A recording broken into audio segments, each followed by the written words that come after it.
So we're back in the garage of evil, and we just spent a few minutes learning how to, number one, power up the Picaxe 18M2, and number two, we created a little download circuit so we could actually talk to it, but we never actually made it do anything.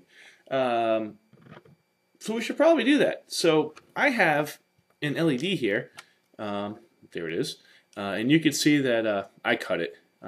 So we're going to have to figure out what's positive and negative on this LED, because LEDs have polarity, like any diode.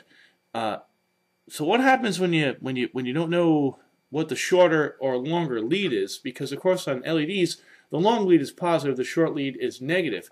Well, there's also something else here. If you take a look, where is it? There it is. You probably can't see this, but that side, no, you can't see it all. One of the sides in the lens, and this is true of most LEDs, is ground down.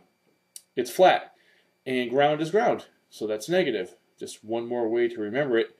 So I'm going to take this LED, and I'm going to put it here with the positive lead adjacent in the same row as the as this pin, which this pin happens to be B.4. I know that because I'm doing too much of this stuff. So to create the circuit, I'm then going to take a resistor, and I use my LED resistor calculator, as explained in a previous how-to, and I'm going to connect that to the ground bus, that rail right there. Then I'm going to connect it here. Boy, that's sloppy, but whatever, it's going to work. Now, my LED calculator called for a 150 ohm resistor. I'm using a 100 ohm resistor. So effectively, if I kept using it like this, it's going to shorten the life of this LED. I don't care, because I'm just trying to show you guys a little quick something. So that's the whole circuit, right? So pin B.4 to the positive leg of the LED, and then in the next row, I go from the negative leg of the LED.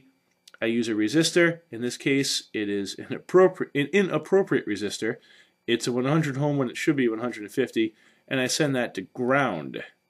Now you can use a resistor on either leg of the LED, doesn't matter, whatever is easier for you to wire.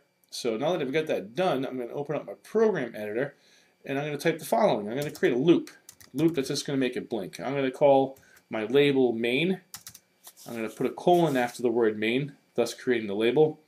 I'm going to say high B.4, pause 500 or a half a second, thereabouts, low B.4, pause again for a half a second, or I'll never see it blink, and then I'm going to send it right back to main by typing go to space main. All I'm doing is creating a very simple loop that's just going to turn the LED on and off with a half-second delay in between each. Then I'm going to hit the program button, and it's going to download the program into the Picaxe. This is going to take a second, and then if I did this right, the LED is going to start blinking.